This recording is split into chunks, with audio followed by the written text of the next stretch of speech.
Okay, Assalamualaikum. Ada soalan ni daripada Abang Syah ni. Agak unik soalan ni, jadi saya nak jawab. Dia tanya uh, bayaran untuk melukis komik atau kartun di majalah. So, kenapa saya kata unik? Pasal sekarang ni dah tak ada majalah.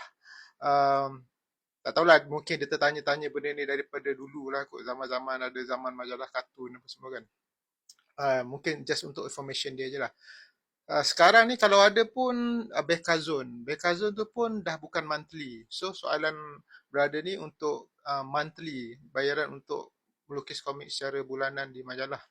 Okey, kalau dululah bayaran dia ikut page lah, berapa page. Uh, banyak banyak range.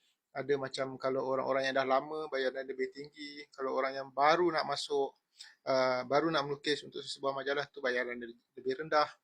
Untuk permulaan selalunya dalam RM50 satu keping. Uh, itu untuk yang baru-barulah. Ada juga majalah yang kurang top atau baru nak bermula, baru nak terbit, kadang-kadang sampai RM40 pun ada. Dan uh, meningkatnya reputasi seseorang artis tu, komik artis tu dalam sesebuah majalah tu, dia makin lama makin meningkat lah. Mungkin ada yang sampai 80 satu muka surat.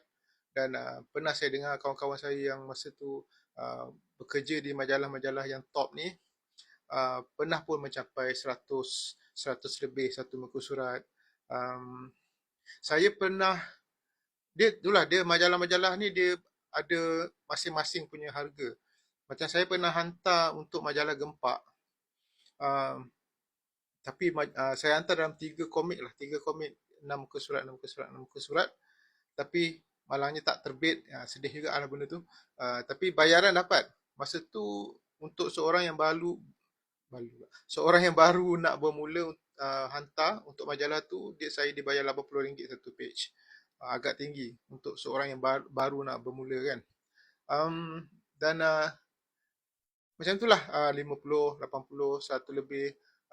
Untuk kalau orang-orang yang dekat majalah Gempak tu, macam artis-artis yang top, Kid ke, Zin ke, macam kalau Ujang apa, mungkin artis-artis lama lah, Gayo, Ai, Allahyarham Ai, yang orang-orang lama tu mungkin dah 100 lebih kan, dah lebih selesa. Dan dengarnya dulu untuk resident artis, pelukis komik yang melukis secara tetap dekat majalah tertentu, contohnya Ujang apa, diorang ada gaji bulanan. Gaji bulanan dia sekian ribu, dan kemudian setiap muka surat dia hantar, dia akan dibayar lain. So banyak dia hantar, banyak dia dapat. So ya agak mewah lah masa tu. Dan sekarang walaupun bukan majalah, untuk Komik M pun diterapkan, masih diterapkan benda yang sama. Maksudnya bayaran ikut page tu. Cuma kita artis luar tak ada bayaran, tak ada gaji tetap. Dan rasanya, bukan rasanya, Komik M memang tak ada resident artis, tak ada pelukis tetap. Zaman sekarang ni saya rasa ada ke yang melukis tetap untuk sesebuah buku atau majalah? Saya rasa tak ada kot. Ya, dan lepas tu macam Komik M, kalau korang pernah dengar antologi kan, komik-komik antologi, Aku Kau dan Hantu, Aku Kau dan Zombie, itu semua dibayar secara ikut muka surat lah, lamsam. Kalau komik-komik solo tu, kebanyakannya ikut royalty lah. Berapa banyak terjual, nanti akan dibayar lah mengikut berapa yang terjual. Banyak dijual, banyak tajuk. Artis tu kalau dia ada banyak komik yang dah diterbitkan, contohnya komik Shoots ke, komik lawak budak sekolah, dah banyak tajuk kan. So setiap tahun dia akan lebih banyaklah royalty dia, sebab dia dah banyak tajuk. Jualan setahun tu banyak hasil dia. Dan antologi dibayar lamsam, dibayar ikut muka surat. Dan macam itulah artis baru dibayar sekian-sekian. Macam saya yang dah lebih senior dalam komik M, lainlah harga dia.